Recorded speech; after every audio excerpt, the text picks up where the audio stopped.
Maayong adlaw mga ka-technologists. We are the Group 3 and the topic that we are going to tackle about is examining the author's main argument and point of view. So, when studying or dealing historical sources, you need to be aware of documents, sources in the author's point of view. So, when we say point of view, it simply means or refers to the perspective of the author towards a particular person or an event, and this was shaped over a period of time due to his or her experiences, motives, beliefs, origin, age, gender, social status, and ideology.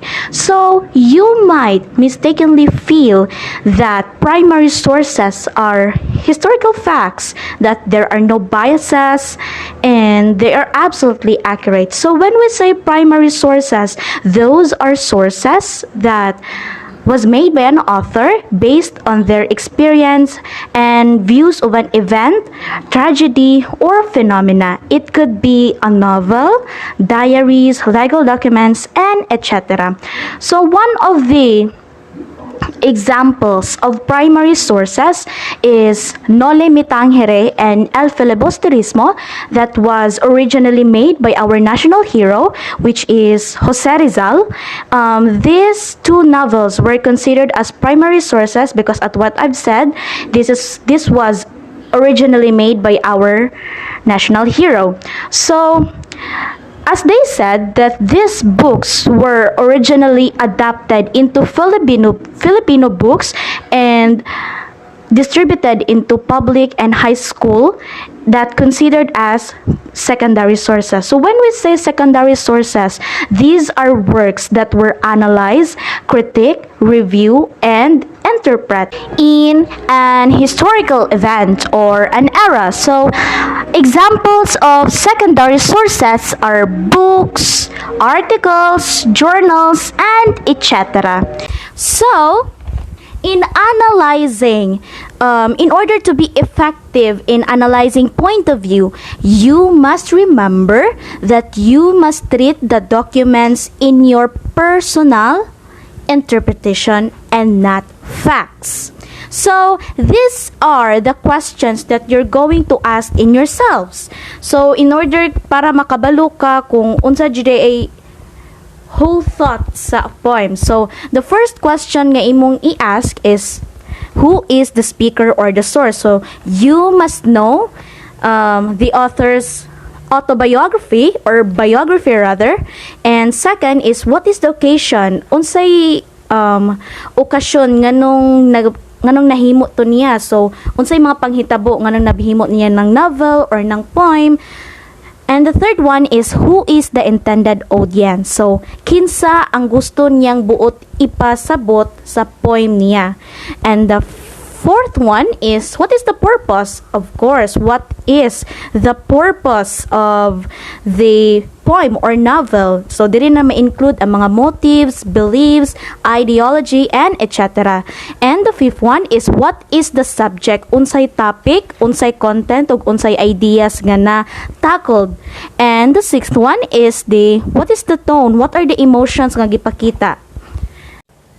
So before we proceed to Andres Bonifacius' poem, ato sa siyang ilailahon og kinsa gyud siya og unsa jud ang iyang significant role sa atong nasod.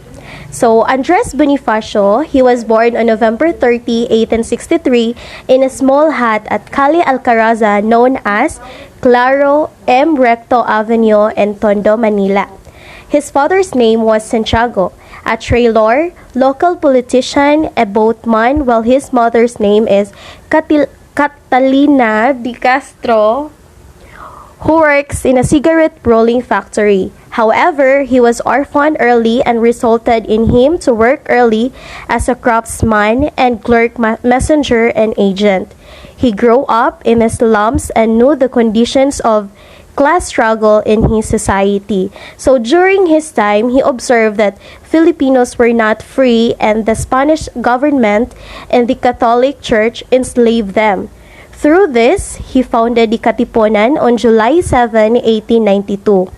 So to gain independence from Spain, also, he encouraged the use of vernacular in the association and opted to write in Tagalog to show his love for his native language. Hence, pag-ibig sa tinubuang lupa symbolizes the importance of nationalism and protecting people's identity. So, Andres Bonifacio is regarded as the father of Philippine Revolution as he led the Philippine revolutionaries in asserting and defending the Filipinos' rights to liberty from the Spanish rule.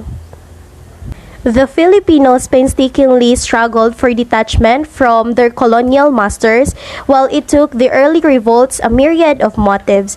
The 1896 Philippine Revolution, led by Andres Bonifacio and his Katipunan, hoped for a better cause, which is freedom.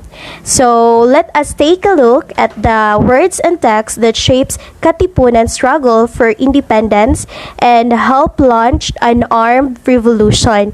So, here is the poem of Andres Bonifacio entitled Pag-ibig sa Tinubuang Lupa. Pag-ibig sa tinubuang lupa ni Andres Bonifacio. Aling pag-ibig pa ang hihigit kaya sa pagkadalisay at pagkadakila gaya ng pag-ibig sa tinubuang lupa?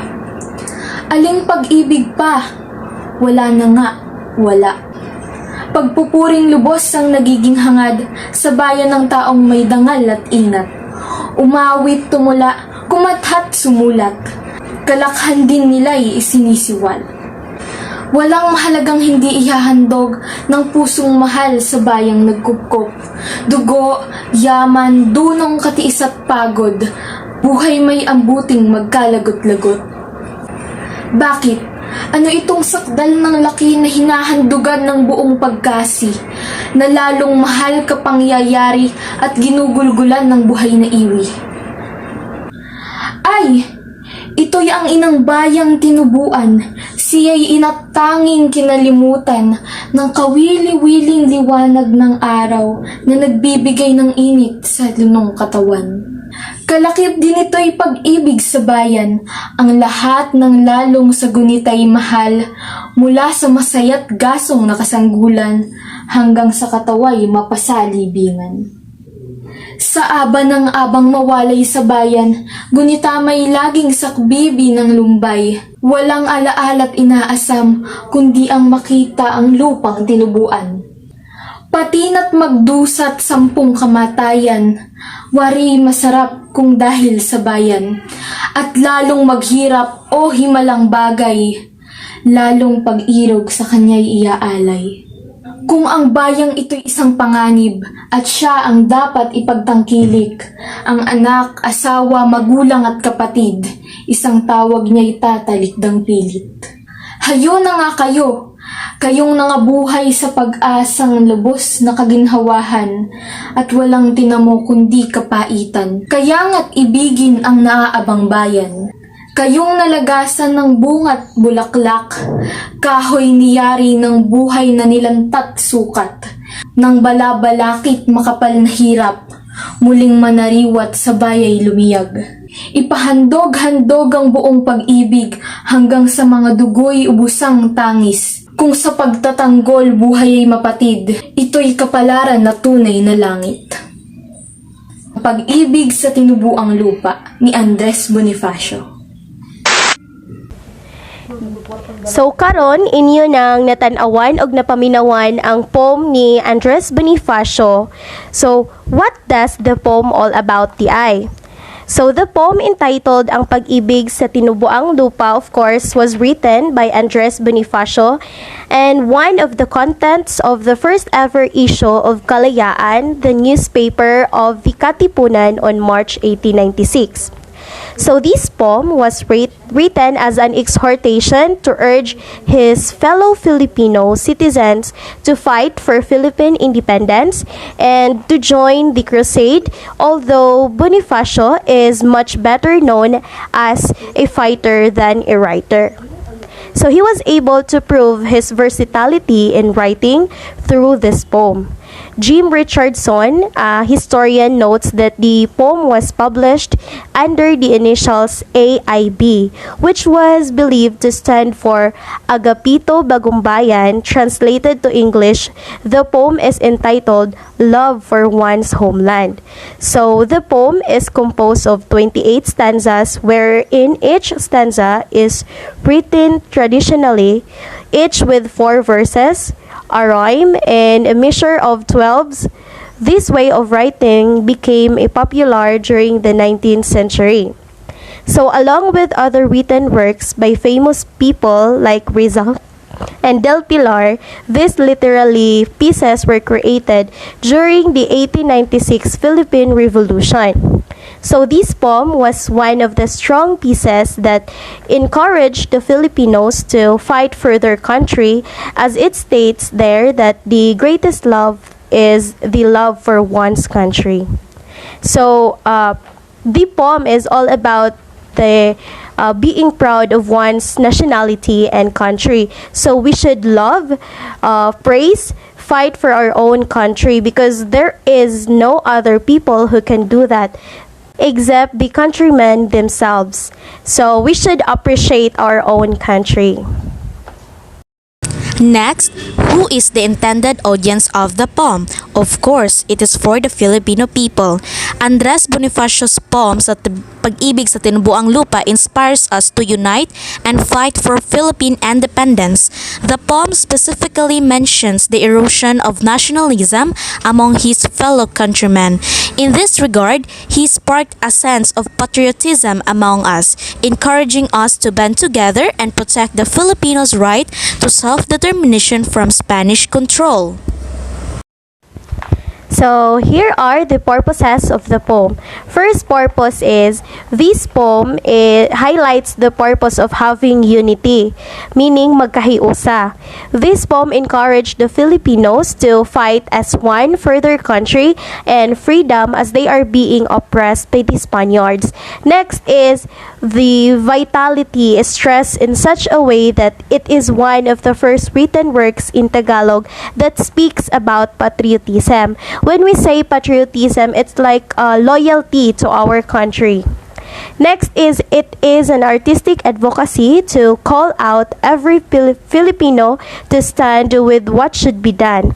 The poem help encourage and awake each and every Filipino to set aside their fear to fight for their country. So, kita gihikayat na ni Andres Bonifacio using his poem nga dili magpadala, we should fight back and reclaim our country, our land. And last is, the poem makes a compelling case for nationalism. The poem Pag-ibig sa Tinubuang Lupa also depicts the Spanish regime's hardship and injustice system. Emilio Jacinto Y. Dizan. Emilio Jacinto was born on December 15, 1875, and he died on April 16, 1899. He also known as Utak ng Katipunan. He joined the Katipunan in 1894 and became Bonifacio's trusted friend and advisor. He founded and added the Katipunan newspaper Kalayaan, whose first issue came out in January 1896. He was one of the heroic figures in the Philippine history. So while Bonifacio was the supremo of Katipunan, it was Emilio Jacinto who laid the values that every Katipunero had to carry with them at all times. Below is Jacinto's teaching of the Katipunan, or sometimes called as Cartilla.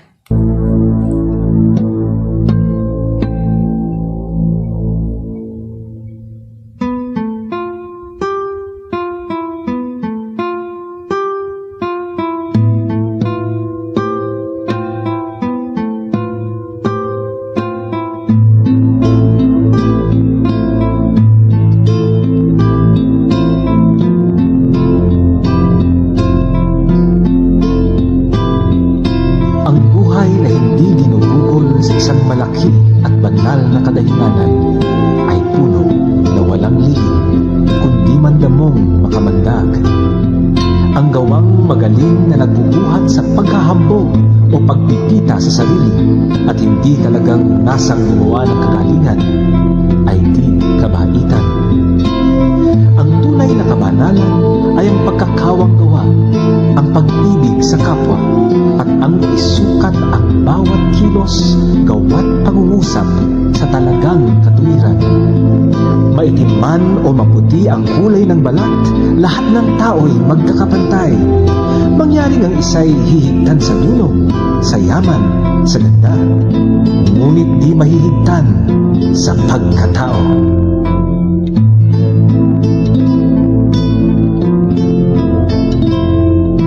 Ang may mataas na kalooban, inuuna ang puri kaysa pagpipita sa sarili.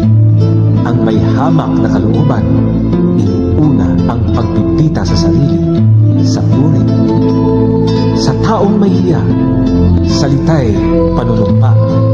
Huwag mong sayangin ang panahon. Ang yamang nawalay mangyayaring magbalik. Ngunit panahong nagdaan ay di na muli pang magdadaan.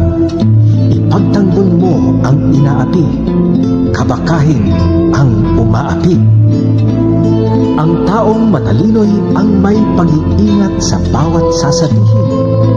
Matutong ipaglihim ang dapat ipaglihim.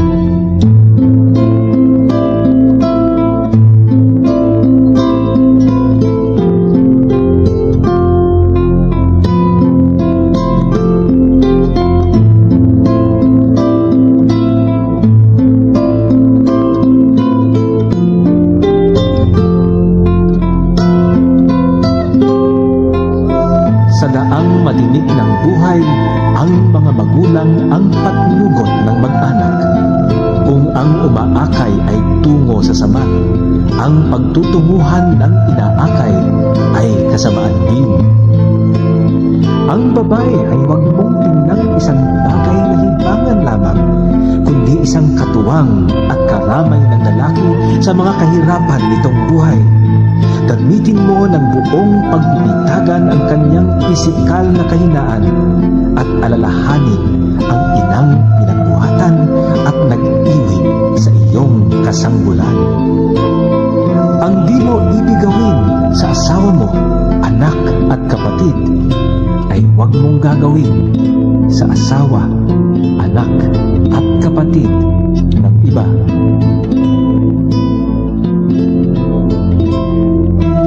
Ang kamahalan ng tao'y wala sa pagkahari, wala sa tangos ng ilong at puti ng mukha, wala sa pagkaparing kahalili ng Diyos, wala sa mataas na kalagayan sa balat ng lupa. Wagas at tunay na mahal na tao kahit laking gubat at walang nababatid kundi sariling wika. Yaong may magandang asal, may isang pangungusap, may dangal at puri. Yaong di nagpapapit, di nakikiapi. Yaong marunong magdamdam at marunong lumingap sa bayang tinubuan. Paglaganap ng mga aral na ito at maningning na sisikat ang araw ng mahal na kalayaan dito sa kaaba-abang sangkapuluan at sabugan ng matamis niyang liwanag ang nangagkaisang magkakalahit magkakapatid ng ligayang walang katapusan. Ang mga ginugol na buhay, pagod at mga tiniis na kahirapay labis ng matutumbasan. For who it was written. The Cartilla was made mainly for the Katipuneros. Upon joining the Katipunan, members were required to read the Cartilla and adhere to its code of conduct. Changing the way people thought and acted was the most important to the early Katipuneros. Katipuneros, they understood that it was the only way to change the Philippines for the better. So the Cartilla was the moral and intellectual foundation used to guide the action of the Katipuneros. It is also served as the guidebook for new members of the organization, which laid out the rules and principles. Because Emilio Jacinto's vision that Cartilla ng Katipunan is a set of principles that shows the path on how each and every one of us must live to the fullest. The Cartilla ng Katipunan made to change the thoughts of every Filipino's unacceptable behavior. So the purpose of Cartilla is to be Katipunan's philosophy and ideology in its existence, to be the vision of the Katipunan, but the vision for an egalitarian and morally sound Filipino nation, to show the importance of ideas of right and light, to indicate that the members of Katipunan are not only the inheritors of the Age of Enlightenment, but intellectual and moral revolutionaries fighting to create a define a nation and culture that was post-Enlightenment, that was no longer shackled by the ideological and colonial restraints of the West, but a country that adapted and merged the best of Spain, the United States, France, and our own unique culture and society in support of being Filipino. For the Katipunan leadership, such as Emilio Jacinto, the ideas of right and light, katwiran and kaliwanagan were of utmost importance. They saw themselves as not only as inheritors of the Age of Enlightenment, but intellectual and moral revolutionaries fighting to create and define a nation and culture that was post-Enlightenment, that was no longer shackled by the ideological and colonial restraints of the West, but a country that adapted and merged the best of Spain, the United States, France, and our own unique culture and society in support of being Filipino. So, we already heard the two poems of Andres Bonifacio and Emilio Jacinto wrote for the country and also for the people. Though Bonifacio and Jacinto did not see the fruit of their struggles on June 12, 1898, Emilio Aguinaldo, along with the general of the revolution, declared the independence of the Philippines in Kawit, Cavite. So, here is the speech of Emilio Aguinaldo when he declared the independence of the Philippines.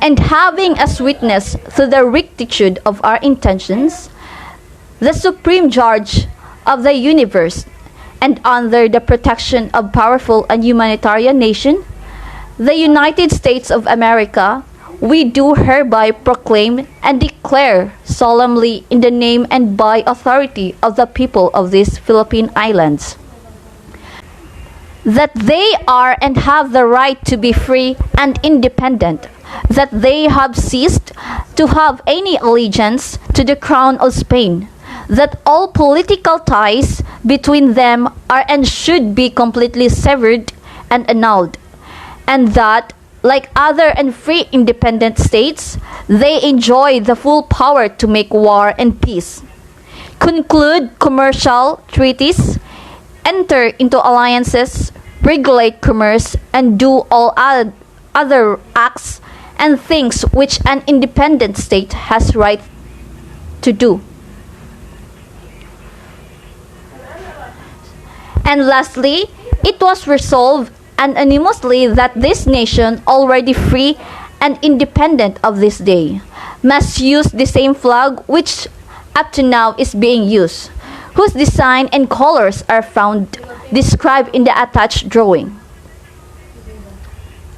So, the white triangle signifying the distinctive emblem of the famous society of the Katipunan, which by means of its blood compact inspired the masses to rise and revolution.